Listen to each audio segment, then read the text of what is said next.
text, that could be they Snapchat, they Instagram, they Facebook. As long as you have a way to communicate with them, you have the potential to start the dating process or the steps necessary to develop a romantic relationship with somebody. And so any conversation, any interaction with somebody else can potentially lead to that. That's why we flirt.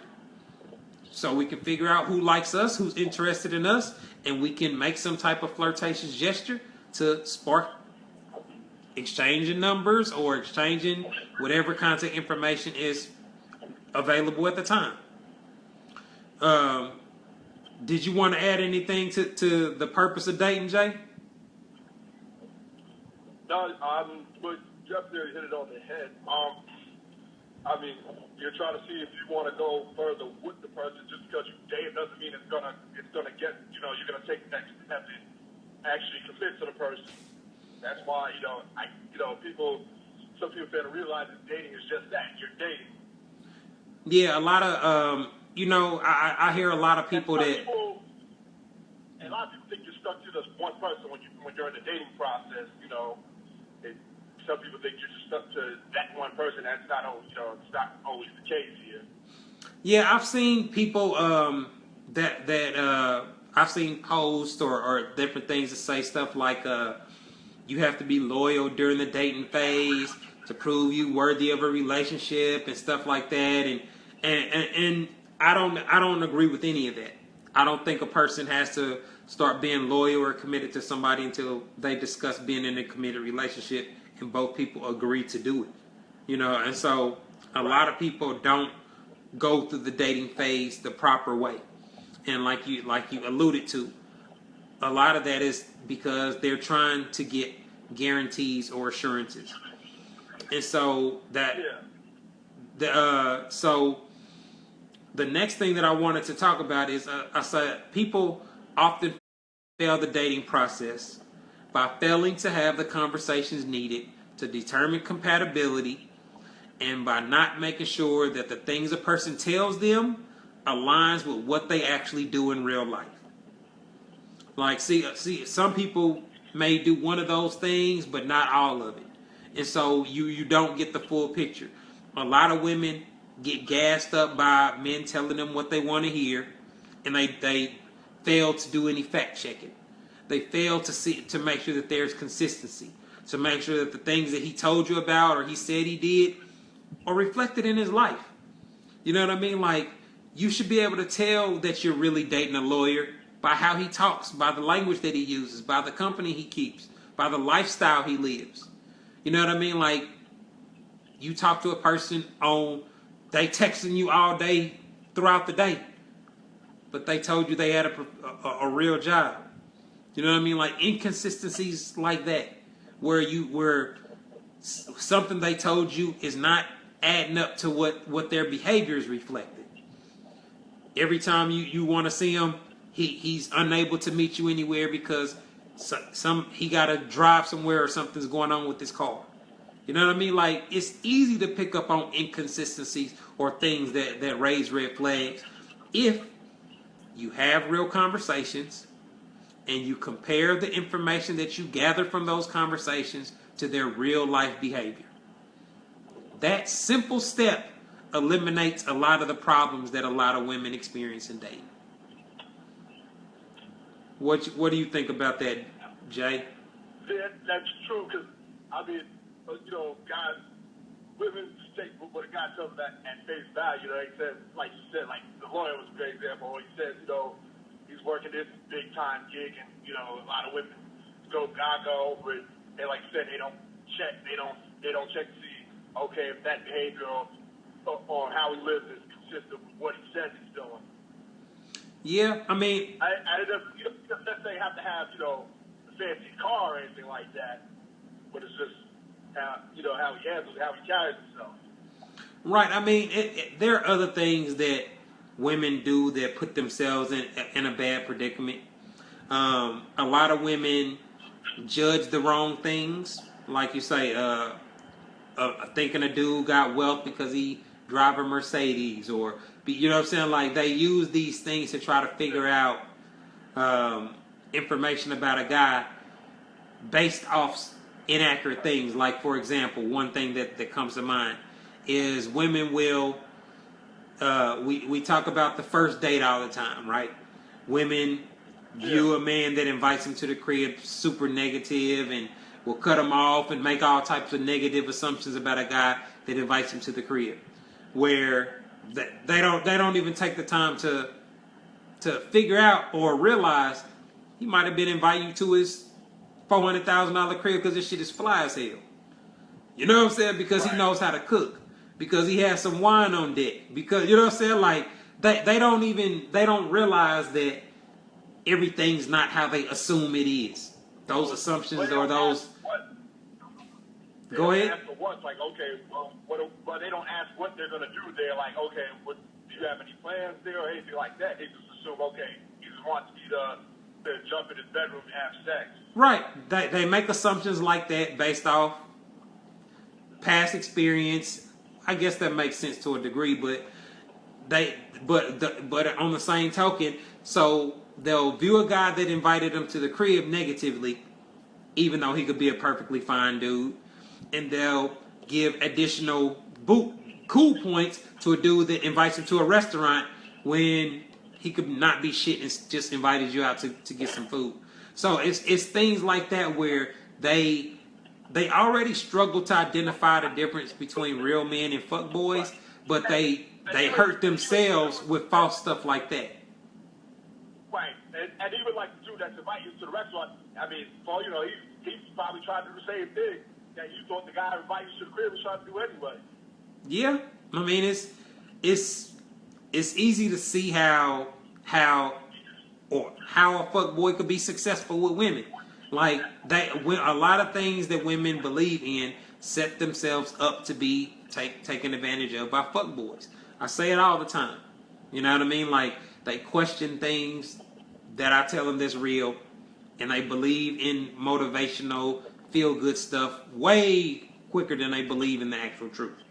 So those type of things put them in a position where they are prey for a fuckboy, because that's what their whole game is predicated on. Get you to let your guard down by feeding you the BS that you wanted to hear.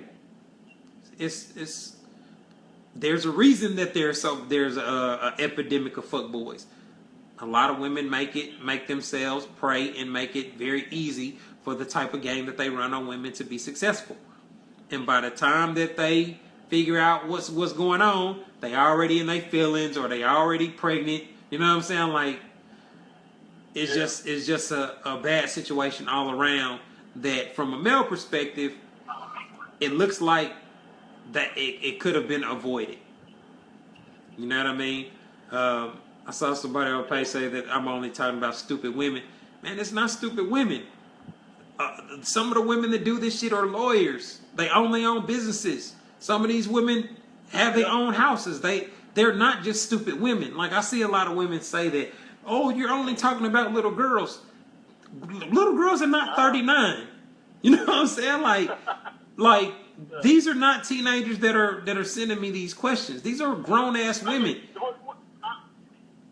I mean, what happens a lot of like women are pretty tolerable of the men that they would date. If you think about it, I mean, listen, you see ugly dudes that attract the women all the time. You know, I mean, think about it. How many women do you know are staying home?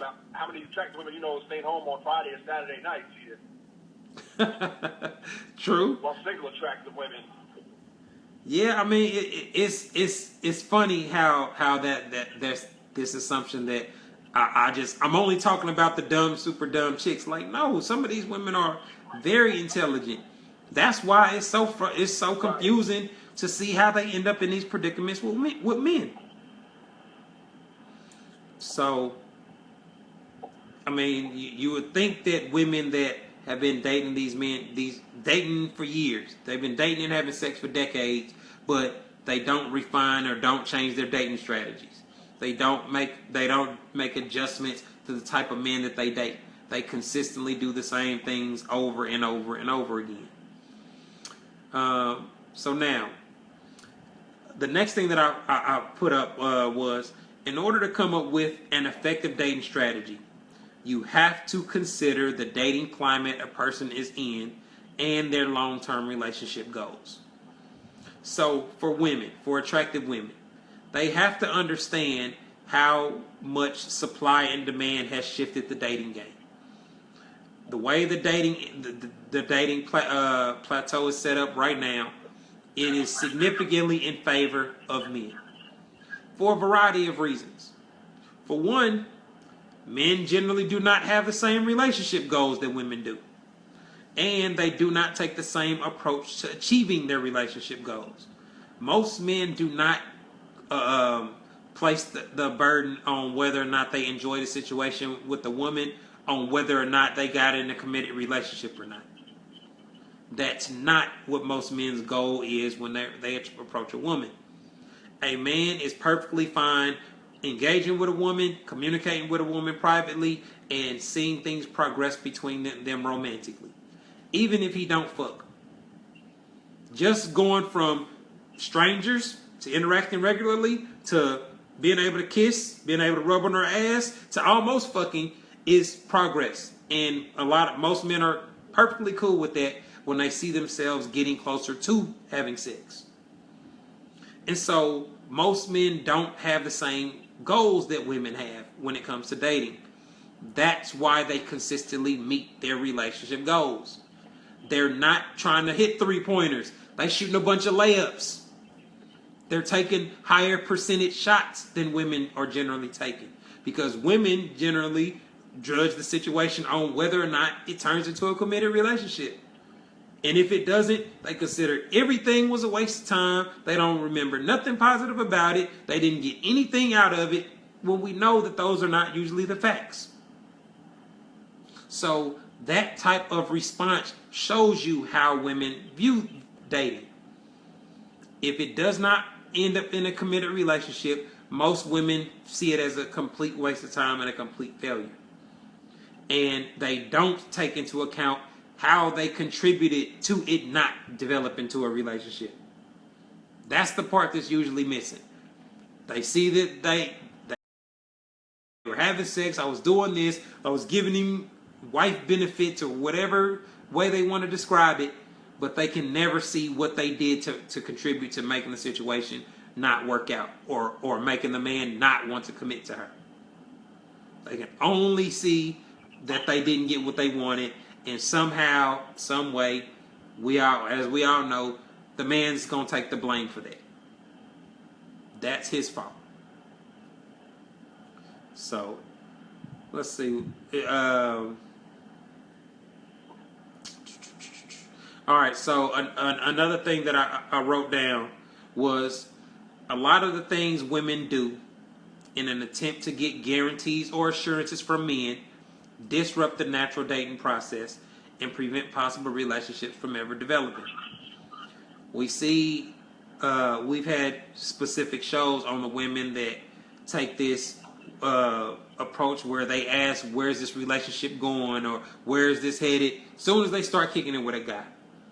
What are we doing? What are your intentions? All these different, there are several different ways that they go about it, but all of them are essentially the woman trying to get a guarantee that this is going to go somewhere. When we explain time and time again that that's not how men approach dating. Men take the approach, let's just see what happens, man. I obviously liked you enough or thought you were sexy enough to approach. You obviously thought I was cute enough or cool enough to give your number to. Let's go out, let's communicate, let's interact regularly or on a couple occasions and see how much we like each other. A smart man is going to be using that time to gauge what type of woman you are. You're not going to be able to tell him what type of woman you are. He's going to make observations about you on his own. How does she handle responsibility? How does she handle her life? How does she have her priorities? What are her thoughts on family? What is she cool to be around? Is she tripping with the waiters at the restaurants? Is she mad or petty over childish shit? Is she compromising when we're arranging where we're going?